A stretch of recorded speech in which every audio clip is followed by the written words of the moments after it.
ណោពុកថាអីចេះខគឺកូនចាប់ចិត្តទៅលើគេនឹងហើយត្រូវហើយទៅផ្ទះលើកនេះខ្ញុំមិនមែនយកប្រាក់ទៅប្រគល់ជូនម៉ែទេអញ្ចឹងបងយកអ្វីទៅគឺខ្ញុំយកកូនកំមុំម្នាក់ទៅឲ្យម៉ែមើលនាងនៅឆ្ងាយណាស់ឆ្ងាយដល់ជើងមេឃតែសំឡេងនាងស្ថិតនៅចំពីមុខខ្ញុំម៉ែមានតែពាក្យជូនពរកូនឲ្យកូនទាំងពីរនាក់នេះរស់នៅជាមួយគ្នាដល់ចាស់កោងខ្នងនេះទេរឿងចោលួចចិត្ត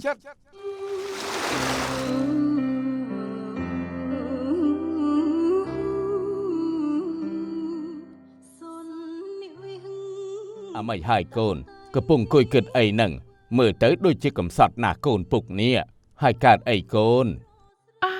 កូនអត់អីទេពុកកូនគ្រាន់តែអផ្សុកនឹងណាពុកបើអផ្សុកកូនមិនឲ្យនាងអ៊ីតជូនទៅដើរលេងនៅផ្សារចិត្តនេះទៅគ្រាន់បានបន្ធូរអារម្មណ៍ខ្លះមិនអីទេពុកកូនចង់នៅកន្លែងស្ងាត់ព្រោះវាធ្វើឲ្យចិត្តកូននេះបានស្ងប់មិនអីទេស្រេចតែចិត្តកូនចោះពុកមិនហ៊ានរំខានទេ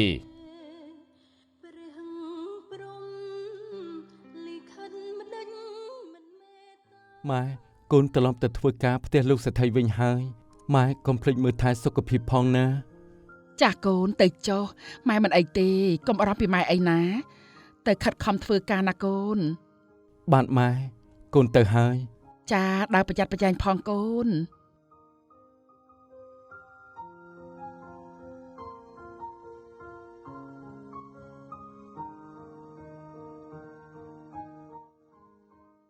បន្ទាប់ពីជួបម្ដាយបានមួយថ្ងៃរៀមលាម្ដាយថ្លៃចេញទៅធ្វើការចិត្តមិនចង់ឃ្លៀពីម្ដាយសោះណាព្រោះខ្លួនដឹងថាម្ដាយចាស់ជរាឃ្លានម្ដាយមិនថ្វីព្រោះទៅរកប្រាក់ទោះបីលំបាកនឿយហត់មិនដាច់ក្ដីខំប្រឹងស្វះស្វែងមិនថាយប់ថ្ងៃចង់ឲ្យម្ដាយថ្លៃរស់បានស្រណុក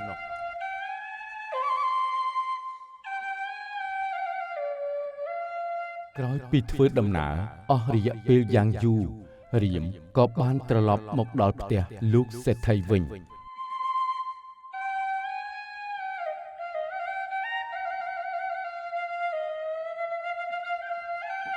លោកអ៊ំខ្ញុំត្រឡប់មកពីស្រុកវិញហើយល្អហើយយ៉ាងម៉េចហើយម្ដាយឯងសុខសប្បាយទេបាទលោកអ៊ំគាត់សុខទុក្ខធម្មតាទេអញ្ចឹងហ៎ល្អហើយអញ្ចឹងណែអញ្ចឹងខ្ញុំសូមលាលោកអ៊ំទៅមើលដំណាំស្វាយបន្តិចសិនព្រោះខានទៅចំការ2-3ថ្ងៃហើយខ្លាចមានអ្នកណាលួចបេះបោចដំណាំស្វាយអស់ទៅចុះ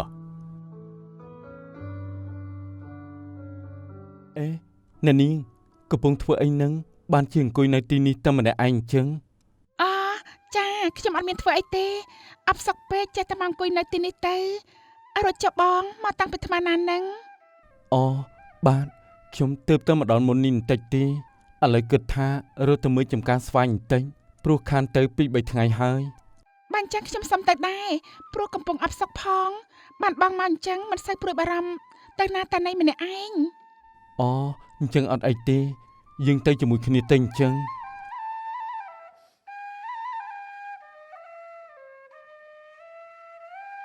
បងទៅស្រុកម្សិលមិញយ៉ាងម៉េចហើយអ្នកមីងគាត់សុខសប្បាយអត់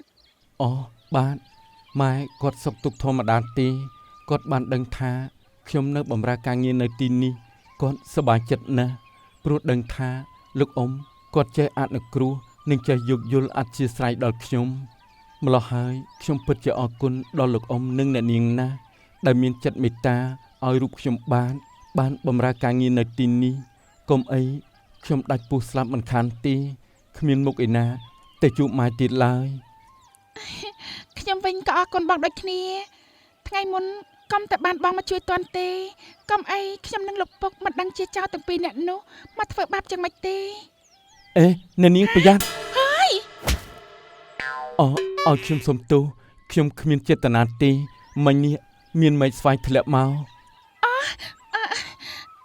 ចាមិនអីទេអរគុណបងហើយដែលបានជួយខ្ញុំតោះ យើងដើរទៅមុខទៀតរត់ទៅមើលដើមខាងនោះម្ដង ចាតោះ អេអ្នកនាងមកអង្គុយអីតាមម្នាក់ឯងនៅទីនេះថ្មនេះទៅហើយមិនទាន់ចូលសម្រាប់ទៀត អូ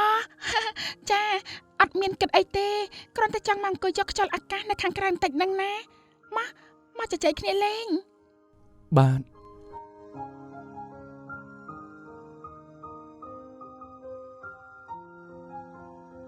ល្ងាចមិញកុំតបានបងជួយកុំអីត្រូវមិនស្វាយធ្លាក់មកលើក្បាលបាត់ទៅហើយពុកដឹងត្រូវមាត់ពុកទៀត ត្រូវហើយថ្ងៃមុនមានរឿងម្សាហើយល្ងាចមិញនេះបើមានរឿងអីទៀតប្រហែលជាលោកអ៊ំបន្ទោសខ្ញុំស្លាប់ហើយថាខ្ញុំនេះពិតជាមនុស្សគ្មានបានការមើលថែកូនស្រីគាត់មិនបានល្អ អេកុំមានប្រសាសន៍ចឹងអីអ្នកណាថាបងជាមនុស្សគ្មានបានការនោះរឿងទាំងអស់នោះសត្វតកើតឡើងដោយសារខ្ញុំទាំងអស់ហើយកុំតបានបងជួយតាន់ទេកុំអីប្រហែលជាលែងបានឃើញមុខបងហើយ អេកុំមានប្រសាសន៍ចឹងអីបើអ្នកនាងទៅណាបាត់តើឲ្យខ្ញុំនៅបំរើអ្នកណាទៀតទេ បងឯងនេះចេះស៊ីអារម្មណ៍ទៀត កាលពីមុនមិនគួរណាចាត់បងថាជាចៅសោះ ចេះតែឆ្ងល់ដែរចៅឯណាសង្ហាយ៉ាងនេះ តែពេលនេះទៅដឹងថាបងជាចៅលួចចិត្តខ្ញុំទៅវិញ អេខ្ញុំលួចចិត្តអីទេហេតុអីក៏ខ្ញុំមិនដឹង តាមពិតទៅតាំងពីបងមកធ្វើការនៅទីនេះខ្ញុំឃើញថាបងជាមនុស្សស្មោះត្រង់តស៊ូរាល់ការលំបាកមានចិត្តស្រឡាញ់ចំពោះម្ដាយហើយក៏ជាមនុស្សរឹងមាំអាចជាទីពឹងពំនាក់បានបើមនុស្សស្រីណាបានបងពិតជាសំណាងធំហើយ អូហូអ្នកនាងសរសើរពេកហើយណែទាំងនេះដោយសារតែខ្ញុំកើតមកជាកូនអ្នកក្ររស់នៅតែពីអ្នកម៉ែក្រោយពីអត់ពីពុកមកជីវភាពគ្រួសារខ្ញុំកាន់តែដុនដាបទៅរព្រឹកខ្វះល្ងាចរល្ងាចខ្វះព្រឹកដូច្នេះហើយមានតែដើរត្រាច់ត្រឹងស្វែងរកការងារធ្វើដើម្បីបានប្រាក់ខ្លះយកមកចិញ្ចឹមម៉ែ ឥឡូវបងបានជួយសម្រាប់បន្ទុកគាត់ខ្លះហើយគាត់ពិតជាសំណាងហើយដែលមានកូនល្អដូចជាបងចេះគិតគូររឿងគ្រួសារនិងការងារ អេពីរអ្នកនេះនៅជជែកគ្នារឿងអីអញ្ចេះថ្មនេះហើយនៅមិនទាន់ចូលសម្រាកទៀតអេអញទាំងពីរអ្នកមិនទាន់ចូលសម្រាកទៀតអីហើយនៅជជែកគ្នារឿងអីហ្នឹងហ៎ ចាស់ពុកកូនអប់សក់ពេកចង់ចេញមកយកខ្យល់អាកាសខាងក្រៅហើយបងរៀមគាត់ឃើញកូនអង្គុយម្នាក់ឯងគាត់ក៏ចេញមកសួរសុខទុក្ខកូនទៅ ហើយក៏ជជែកគ្នាពីនេះពីនោះអញ្ចឹងទៅណាពុក ត្រូវហើយលោកអ៊ំខ្ញុំឃើញអ្នកនាងមកអង្គុយម្នាក់ឯងខ្ញុំក៏មកសួរនាំអ្នកនាងទៅខ្លាចអ្នកនាងគាត់កើតអី អ៊ំមិនថាអីទេបញ្ញាប់ចូលដេកពួនផងកុំនៅយប់ជ្រៅពេក ចាស់ពុក បាទលោកអ៊ំ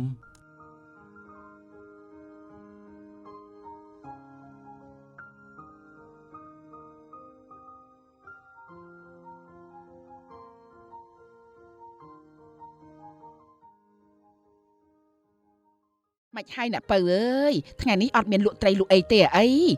ខ្ញុំចង់ថាមកទិញត្រីយកទៅស្លហ្នឹងណាអូអត់ទេអ្នកអើយខ្ញុំឈប់ទៅបាច់ត្រីទៀតហើយហាអញ្ចឹងបានប្រាក់មកពីណាទុកទិញកហូបទៅអូចាម្សិលមិញខ្ញុំបានកូនរៀមគេបកគលប្រាក់ឲ្យខ្លះដើម្បីទុកទិញកហូបតែឥឡូវគេត្រឡប់ទៅធ្វើការវិញបាត់ហើយដល់ខែបានគេត្រឡប់មកវិញទៀតអូអញ្ចឹងទេអីណាខ្ញុំនេះណាចេះតែឆ្ងល់នឹងណារាល់ដងឃើញដើរលក់ត្រីតែឃើញបាត់មុខយូរដែរហើយក៏មកសួរទៅណាអូអញ្ចឹងហ៎ កំពុងធ្វើអីនឹងកូនស្រីថ្ងៃនេះពុកមានរឿងចង់សួរកូនបន្តិច មានរឿងអីទៅពុកសួរមកចុះ ពុកចង់សួរកូនថារាល់ថ្ងៃកូនមានចាប់ចិត្តលើរៀមឬអត់ណាព្រោះពុកសង្កេតឃើញថាកូនឯងនឹងរៀមវាដូចជាចាប់ចិត្តទៅលើគ្នាទៅវិញទៅមកយ៉ាងមិនដឹងទេហើយតើកូនមានលួចស្រឡាញ់គេអត់ប្រាប់ពុកមើល ពុកនីងកូនមិនដឹងទេ ឯងបាច់លាក់នឹងពុកទេព្រោះពុកនេះសង្កេតឃើញថាចាប់តាំងពីរៀមគេទៅលេងស្រុកទឹកមុខកូនដូចជាសពប់សពូនចូលចិត្តនៅស្ងៀមស្ងាត់តែម្នាក់ឯងតែដល់ពេលរៀមត្រឡប់មកវិញកូនដូចជាសប្បាយចិត្តណាស់ កូនមិនដឹងទេពុកកូនមានអារម្មណ៍ថាបងរៀមគាត់បានលួចចិត្តកូនយ៉ាងម៉េចទេ ប្រហែលជាកាលពីថ្ងៃមុនកូនបានចោទគាត់ថាជាចៅលួចស្វាយតែពេលនេះគឺគាត់មិនបានលួចស្វាយទេគឺគាត់លួចចិត្តកូនទៅវិញកូនមានអារម្មណ៍ថាគ្រួសារយើងពេលដែលមានបងរៀមដូចជាមានភាពកក់ក្ដៅប្រៀបដូចជាចន្ទល់មួយដែលរឹងមាំអាចជាទីពឹងពាក់អាស្រ័យបាន ណ៎ពុកថាអីចេះខគឺកូនចាប់ចិត្តទៅលើគេនឹងហើយ អូយពុកអ ណែពុកមិនថាអីទេឲ្យតែឯងទាំងពីរនាក់ចេះស្រឡាញ់គ្នាគឺវាល្អហើយណាណាមួយពុកនេះក៏កាន់តែចាស់ណាស់ទៅហើយបានរៀមគេមករស់នៅជាមួយគ្រួសារយើងក៏វាល្អដែរបានគេបន្តតំណែងពីពុកជាពិសេសគឺឆាប់នឹងបានចៅពរនឹងគេ ដឹងស្អីទេពុកគិតដល់ចៅទៀតហើយដឹងបងរៀមគាត់ព្រមឬអត់ផង គេដឹងតែព្រមហើយចាំពុកសាកសួរចិត្តគេមើលបន្តិចណា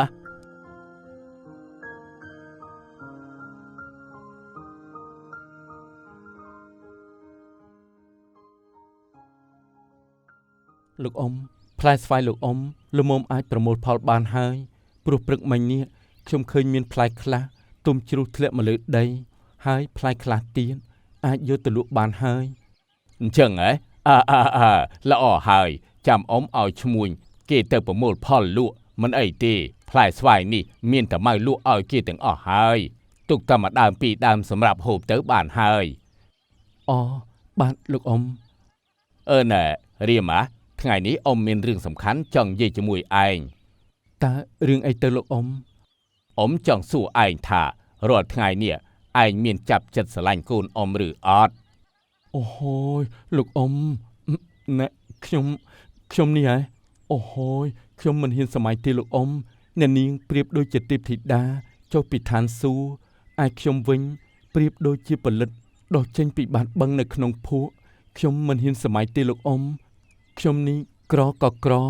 រត់ទាំងកច្រកឆ្នាំងសឹងតែមិនបានផងមានមុខឯណាទៅស្រឡាញ់កូនលោកអ៊ំនោះ កុំគិតដូច្នេះអីអារឿងមានក្រវាមិនសំខាន់ចំពោះគ្រួសារអ៊ំនោះទេសំខាន់គឺការចេះរួមរស់ជាមួយគ្នាកសាងជីវិតឲ្យបានល្អប្រសើរនៅពេលអនាគត តើលោកអ៊ំយាយនីងចង់បានន័យថាម៉េចទៅ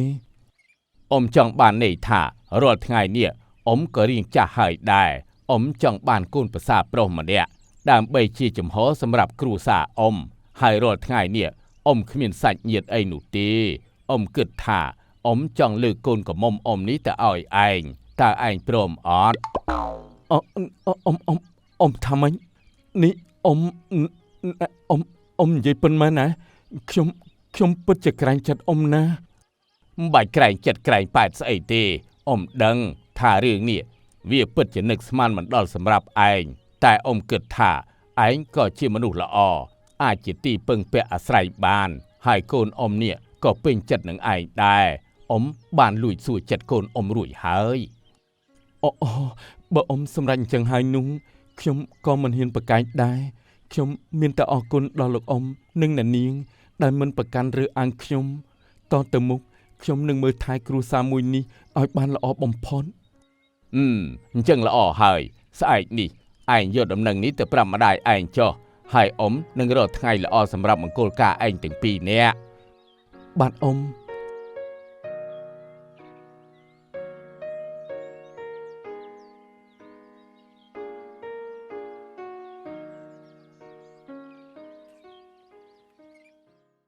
ម៉ែស្អែកនេះកូនបានទៅជួបម៉ែទៀតហើយតែទៅលើកនេះកូនមិនមែនយកប្រាក់ទៅឲ្យម៉ែទេគឺកូនយកកូនកំមុំលោកសេដ្ឋីទៅឲ្យម៉ែមើលម្ដង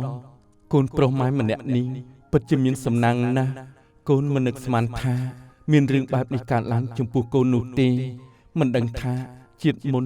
កូនបានសាងបុណ្យអ្វីខ្លះបានជាជាតិនេះកូនមានសំណាងដូចនេះ បងកំពុងកាត់អីហ្នឹងបានជាមកអង្គុយម្នាក់ឯងនៅទីនេះ អូបាទខ្ញុំកំពុងតែគិតថាស្អែកនេះខ្ញុំនឹងយកដំណឹងល្អទៅប្រាប់ម៉ែនៅឯស្រុកមិនដឹងថាម៉ែសប្បាយចិត្តយ៉ាងណានោះទេ បងថាម៉េចដំណឹងអ្វីទៅនេះស្អែកបងទៅផ្ទះទៀតហើយមែនទេ ត្រូវហើយទៅផ្ទះលើកនេះខ្ញុំមិនមែនយកប្រាក់ទៅប្រគល់ជូនម៉ែទេ អញ្ចឹងបងយកអ្វីទៅ គឺខ្ញុំយកកូនកំមុំម្នាក់ ទៅឲ្យម៉ែមើល បងថាម៉េចអេ មនុស្សស្រីណាទៅណដែលបងនាំទៅនោះ នាងនៅឆ្ងាយណាស់ឆ្ងាយដល់ជើងមេឃតែសំឡេងនាងស្ថិតនៅចំពីមុខខ្ញុំ អេអ្នកណាទៅស្ដាប់ទៅដូចជាគ្មានឮសំឡេងអីផង សំឡេងនោះគឺជាសំឡេងនួនល្អងនៅចំពីមុខបងមានសំឡេងនរណាទៀត បងថាម៉េចនេះលោកពុកបានប្រាប់បងរួចហើយមែនទេ ត្រូវហើយស្អែកនេះខ្ញុំនឹងយកដំណឹងនេះទៅប្រាប់ម៉ែនៅឯស្រុកថាកូនយកកូនកំមុំទៅឲ្យម៉ែមើលហើយ អូនខំតភ័យស្មានតែបងនាំស្រីណាផ្សេងទៅជួបម៉ែតាមពិតម្នាក់នោះ ម្នាក់នោះគឺជាអូន អ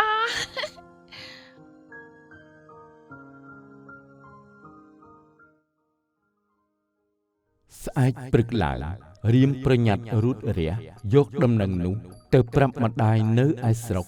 ព្រមទាំងនាំកូនស្រីលោកសេដ្ឋីទៅជាមួយ យីកូនមានរឿងអីមែនទេបានជាថ្ងៃនេះកូនត្រឡប់មកផ្ទះវិញ កូនគ្មានរឿងអីទេម៉ែថ្ងៃនេះកូនមានដំណឹងល្អមកប្រាប់ម៉ែណា ហារឿងអីទៅកូនដំណឹងល្អអីទៅជម្រាបសួរអ្នកមីងអូចាលើកដៃថ្វាយព្រះក្មួយ ម៉ែនេះជាកូនស្រីលោកសេដ្ឋីដែលកូននៅបំរើនោះអី ហាកូនថាម៉េចនេះមានរឿងអីទៅ ម៉ែថ្ងៃនេះកូននាំកូនកំមុំមកឲ្យម៉ែមើលហើយ អីថាម៉េចនឹងអីនេះកូននិយាយស្អីនឹងនេះកូននិយាយមែនក៏អីកូន កូននិយាយពិតមែនណាម៉ែគាត់ជាកូនស្រីរបស់លោកសេដ្ឋីមែនណាហើយកូនមកថ្ងៃនេះកូនចង់ប្រាប់ម៉ែថាលោកសេដ្ឋីបានផ្សំផ្គុំកូនទាំងពីរនាក់ធ្វើជាប្តីប្រពន្ធហើយគាត់ឲ្យកូនយកដំណឹងនេះមកប្រាប់ម៉ែ ហាពិតមែនអីអូយនេះកូនប្រុសរបស់ម៉ែពិតជាមានសំណាងខ្លាំងណាស់កូន គាត់ឲ្យកូនយកដំណឹងនេះមកប្រាប់ម៉ែហើយគាត់នឹងរើសពេលល្អដើម្បីរៀបមង្គលការកូនទាំងពីរនាក់ណាម៉ែ អូអញ្ចឹងអី ម៉ែមានតែពាក្យជូនពរកូនឲ្យកូនទាំងពីរនាក់នេះរស់នៅជាមួយគ្នាដល់ចាស់កោងខ្នងឮទេ